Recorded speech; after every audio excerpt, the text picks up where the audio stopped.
What is going on out there, ladies and gentlemen? I hope you are doing extremely well. So, I apologize for any echo. Hopefully the lav is going to cut down on that as much as possible. But I'm in a largish, quite empty room right now. We have not gotten any of our furniture still. We're like using 9 pieces of loaner furniture from the military. Thanks, guys. But our stuff's still on the way. Has not arrived yet here in Japan.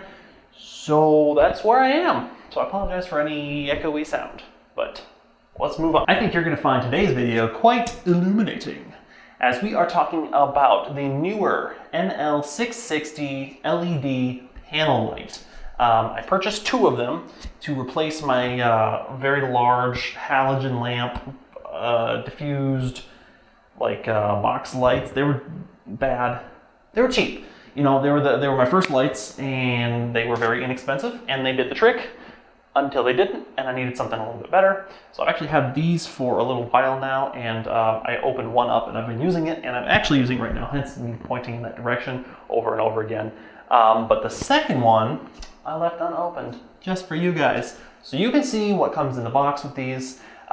You can actually purchase these in a bunch of different configurations. I bought them on eBay. They're very easy to find on eBay. You can buy them from Neewer directly, I think. Link in the description below. Probably just gonna link you to the eBay thing because it's a perpetual listing. Because I think Neewer just sells directly through there. But anyway, the configuration that I purchased them in, I purchased it with 2 lights, both with barn doors, both with power supplies, and with light stands. I've been using the light stands actually for my lighthouses over my Vive, and they work really well for that when you're not using them as actual light stands. The light stands themselves, we will get into those, but they are primo. So, all that said, let's jump right into it, and I'll show you what we're talking about.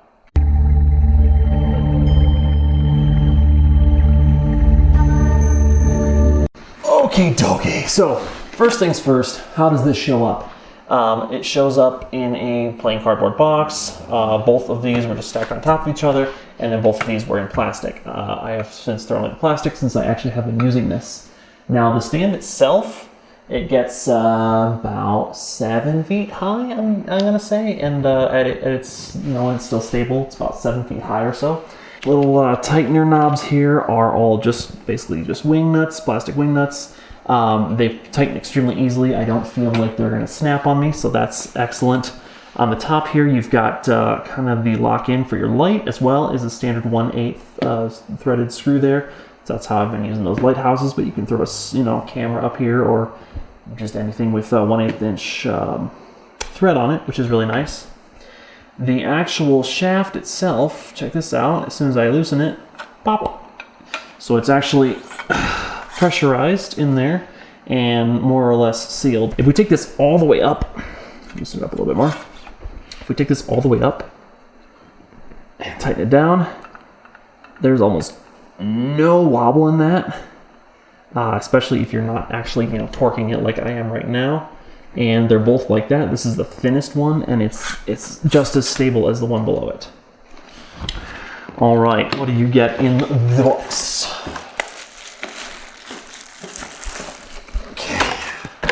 Boom. First things first, you get a very nice black nylon case wrapped in plastic.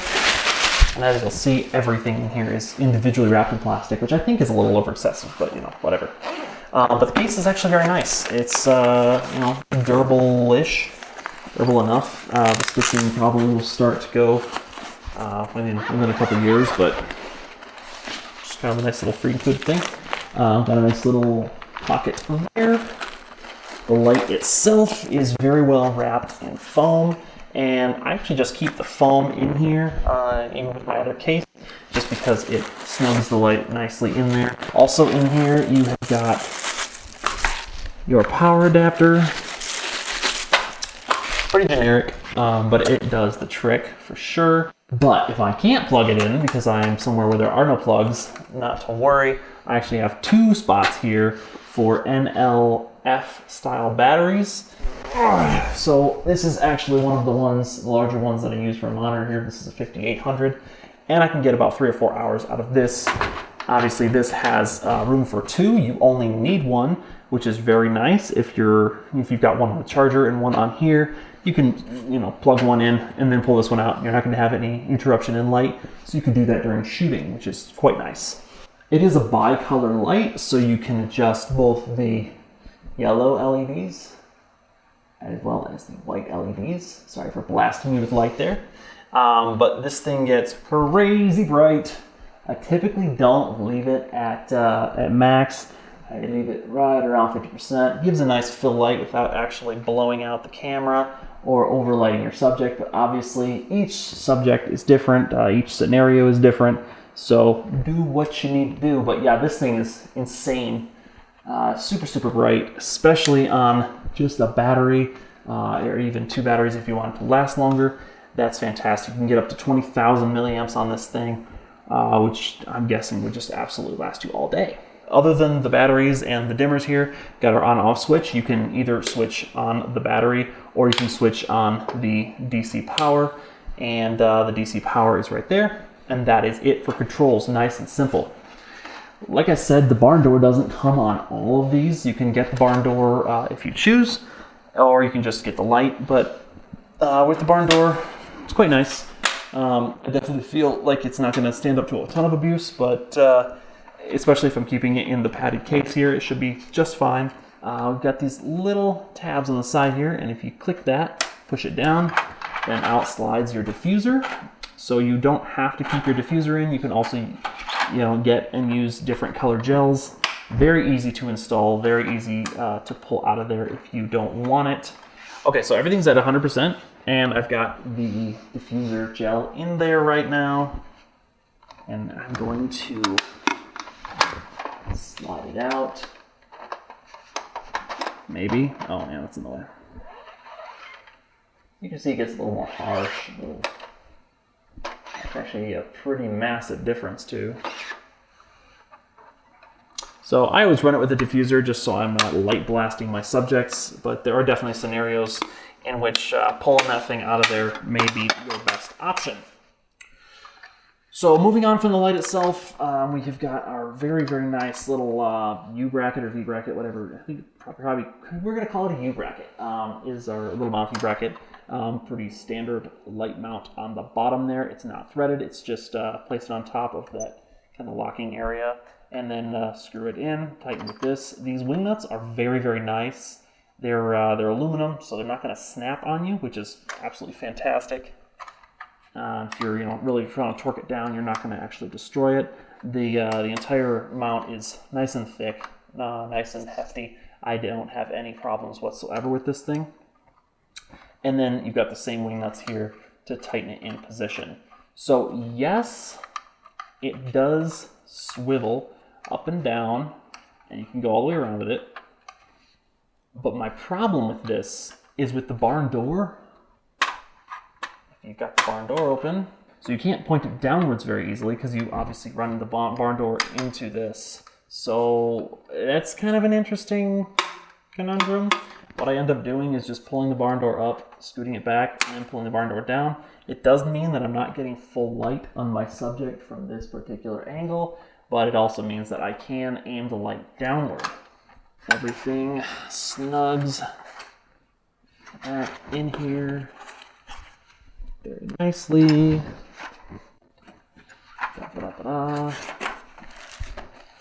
And there you go. You are mobile and ready to go with some very decent protection on your nice light. Ta-da. All right, so I just want to show you a couple of the technical aspects here, just to show you what they look like in real life and not just sitting there 4 inches away from them on the floor. So this right here is as low as the light stand is going to go.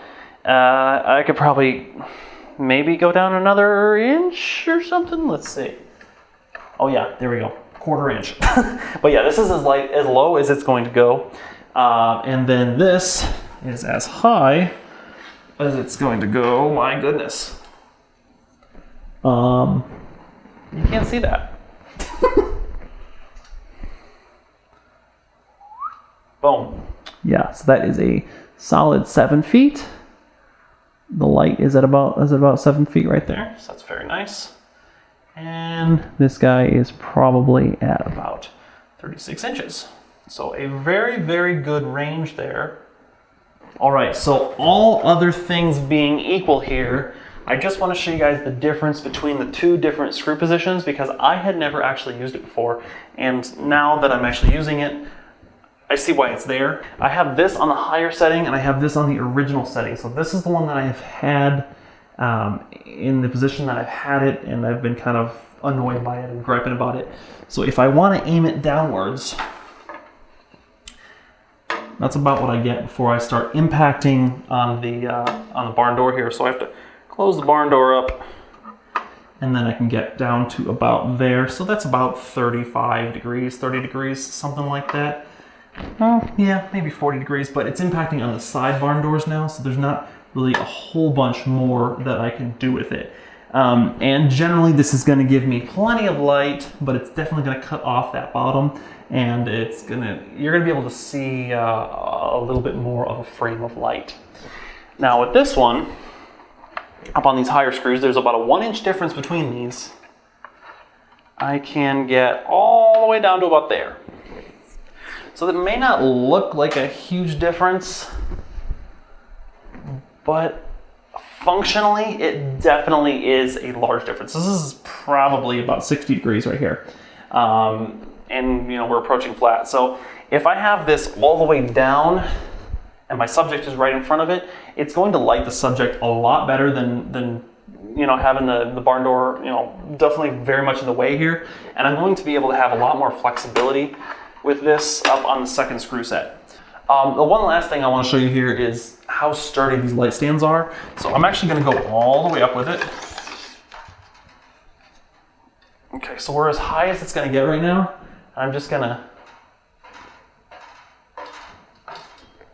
Okay, so that's me like pushing into a leg, and this is me pushing into one of the V's.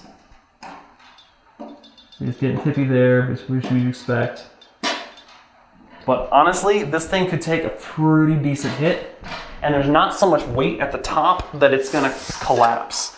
My biggest problem with those big dome CFL lights that I was using is that they were so huge and heavy, and the light stands were so puny that anytime that you would look at them wrong, they'd just fall over. And the CFL bulbs that were in there were about $45 a piece, and I eventually replaced those with like large LED floodlights, and those were $27 a piece. And I went through like 6 or 7 bulbs before I'm just like, I'm done. That's it. I can't leave these lights sitting anywhere because they just keep flipping over on me. So I went with these guys, and I have been crazy happy with these. So definitely an improvement in my opinion. And you can actually get soft boxes for these as well. So you can get that large distribution of light with a soft box without all the added crazy weight of a massive light bulb on the inside of it. This is a tiny, tiny little package. And sometimes that's a good thing.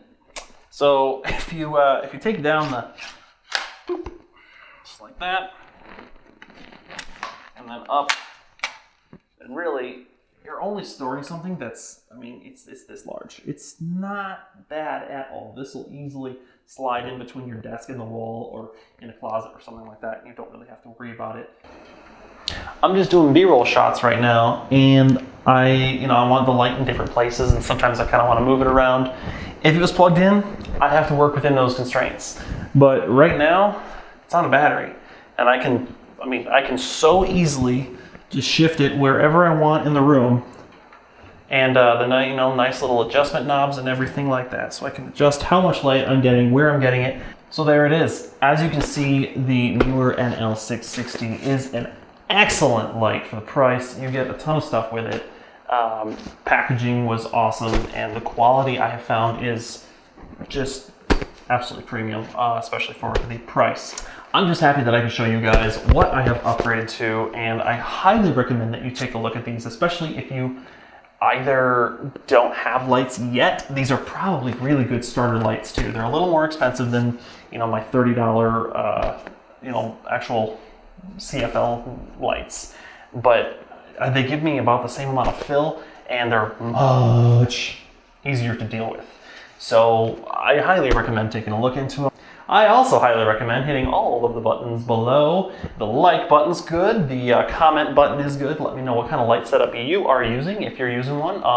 If you've had any experience with these, definitely share that. Sub button's gonna, subscribe you to the channel, and the bell next to it is going to let you know when I put a video up every 2 weeks. They're getting more regular now that I actually am not living in a hotel. They'll get even better once I have furniture. So thanks, as always, once again. I will see you in the next one. Have a wonderful day. Peace.